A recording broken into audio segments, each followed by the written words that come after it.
Hey, and welcome back to Smoky Ribs. Today what we got going on is homemade bratwurst. Going to be making homemade bratwurst. Going to walk you step by step just how I make it. And with this bratwurst, I'm going to be making beer brats. At the end of this video, I'm going to be using a product. I'm sure you've seen videos all over YouTube right now. It's called salsa. It's popping up in your stores everywhere. I think this is going to make a great condiment for my homemade beer brats. So let's get busy. If you want to cook backyard barbecue till you get your feel, you come to the right place. Rush Jones Smoky Ribs. Smoky Ribs. Smoky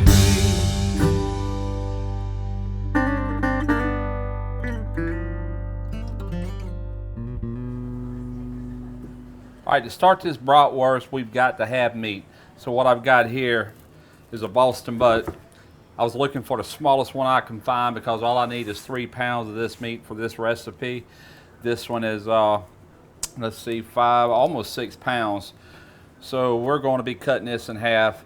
Then I'm going to cut it up in cubes from there, and I'm actually going to weigh it to get it right at 3 pounds. That's what I need. Also, in addition to that, I've got veal. This has already been cut up somewhat. I might go a little bit smaller with it, depending on if it'll feed into my meat grinder okay.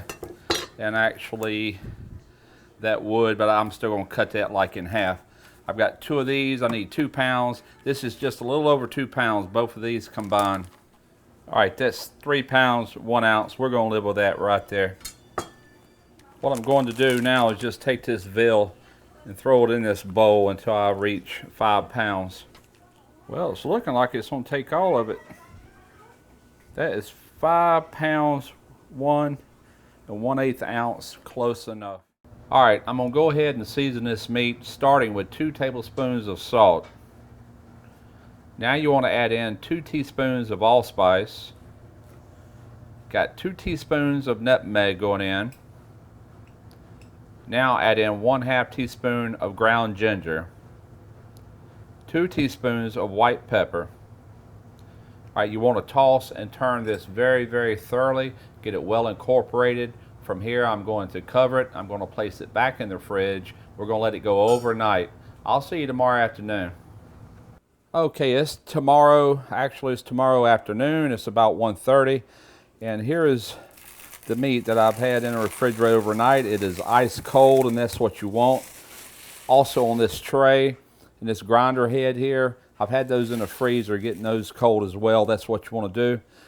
I'm going to grind my meat into this other Pyrex dish here. All right, now as you can see, I have a real fine grind right here on this die, and that's what you want. You want a real fine grind. I'm going to run this through twice just to ensure that it is real fine.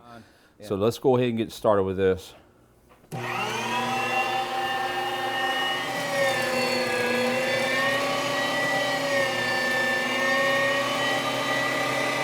All right, as you can see, that's a nice grind on that. Like I said, I'm going to run this through again. Now, it's really important that your meat be very cold, all your grinding accessories be very cold. It really helps in the grinding process, takes a lot of stress off of your grinder. You end up with a better result.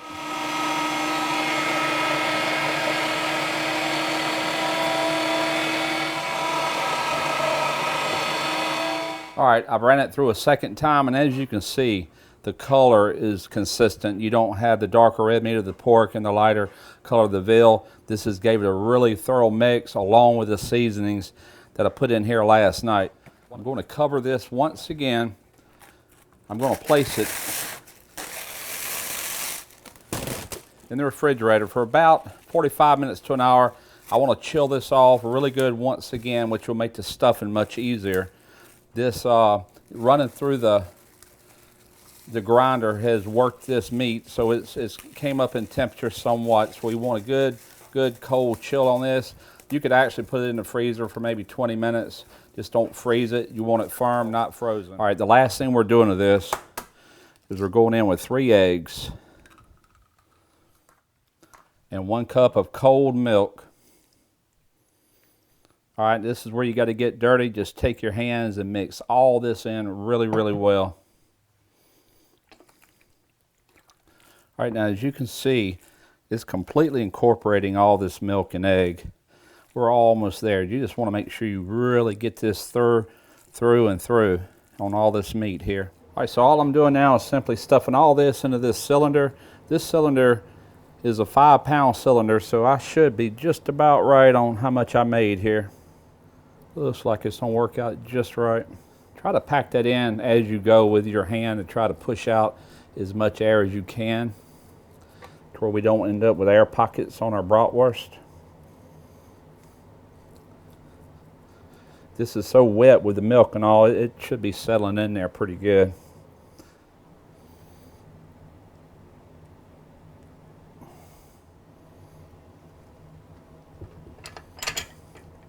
Tell you what, with the milk in this, which the recipe does call for it really makes this pour right out of here. This is so easy. All right, I'm gonna pause for a second. All right. If you had a second person to turn this at a real steady motion, it would be a little bit easier, but it's really not hard like it is. Biggest thing is you don't want to stuff it too big because we do have to twist these up and you don't want it to rupture. Seems to be doing just fine like it is. All right, I'm gonna go ahead and stuff this last 1.5 pounds, 2 pounds that I got. By the way, you need to leave these casings in the water until you're ready to use them. Get it started on your tube.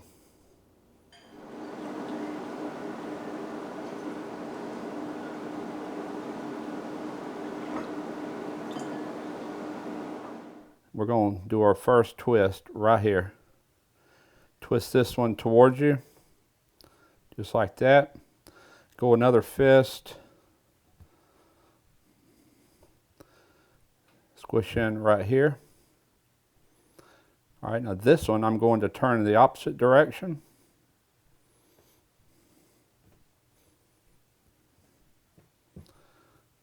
Just like that. We're going to work it right on down like this. All right, I'm going to go ahead and put this bratwurst on indirect heat right here on the Weber.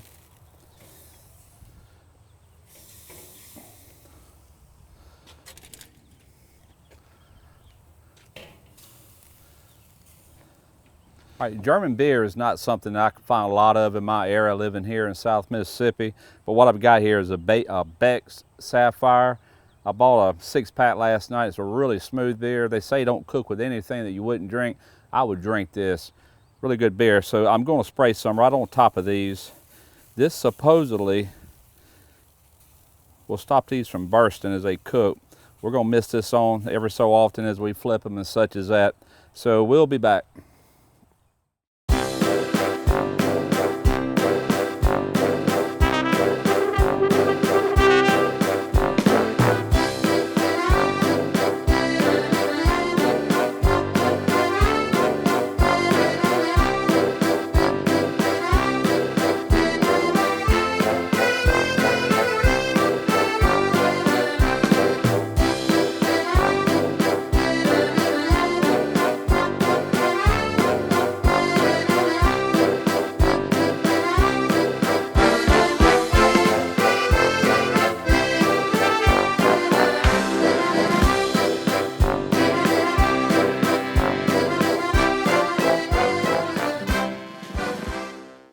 All right, I just brought my bratwurst in. As you can see, it has a fantastic color.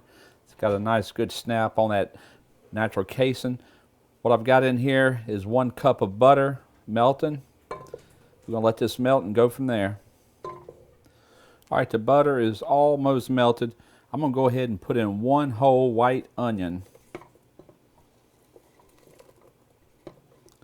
We're gonna let these saute in this butter for a few minutes. All right, now in addition to the butter and the onions, I also added in 4 cloves of garlic.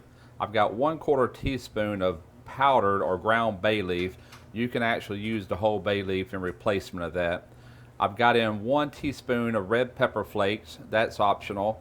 I've also got in 1.5 teaspoons of salt or to taste, and cracked black pepper to taste. Also, I added in 48 ounces of the German beer that I spritzed the brats with out on the grill, 4 12-ounce bottles. So all I'm going to do at this point is just bring this back up to a simmer. Then we're going to be adding our bratwurst into this sauce. While I'm waiting on my sauce to get back up to a low simmer, we're going to go ahead and take a knife and we're just going to poke some holes in this casing.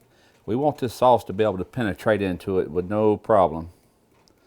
Alright, I got my sauce back up to a simmer. I got all my bratwurst pierced with little holes all around there. We're just simply going to lay these in here.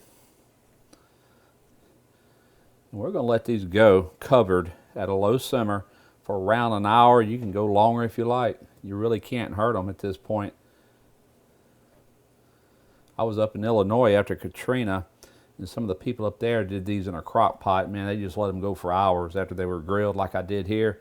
The only difference is they use store-bought. This is homemade. All right, we'll see you back here in about an hour, hour and a half. All right, getting ready to assemble one of these. We're going to check these bad boys out. First thing I'm going in with is some of this German mustard. It's extra hot. I actually tried some of this last night, and it's not that hot, not to my standards anyway. It is real prevalent in horseradish, which I love. All right, let's grab us a dog out of here. Oh man, yeah, perfect fit. Tell you what I'm gonna do. I'm gonna try to get a few of these onions that cooked in this butter sauce. Put these on here. Let me introduce you to salsa. This stuff is killer. As you can tell, I've already eaten half the jar. I knew I had to make this video and I just couldn't stay out of it. This is the spicy version. They have spicy, they have their original. I think they have a garlic flavor. They have a habanero that's coming out this summer. It's supposed to be a great condiment for like hot dogs. And from what I've been reading, it's extra, extra good on bratwurst. So with that being said, that's what I'm topping this with. I love this stuff. It reminds me a lot of the chow chow that my grandmother used to make. Real similar flavors. Has a really nice texture to it. It's not, it says spicy, it's not that hot. It's just got kind of a mild burn to it in the back of your throat. Really mild, but excellent. All right, I think we're about ready for a taste test. All right, let's see how I did on this homemade bratwurst. I can't wait. Wow. I kid you not, that is excellent. My first attempt at making bratwurst. I've made sausage in the past, never did the bratwurst. This is an excellent recipe for anyone wanting to make this. It tastes like the real deal. The sauce on top gives it a nice flavor. That mustard also, all flavors combined, top notch. Love it. Give it a try. Until next time, Smoky Ribs.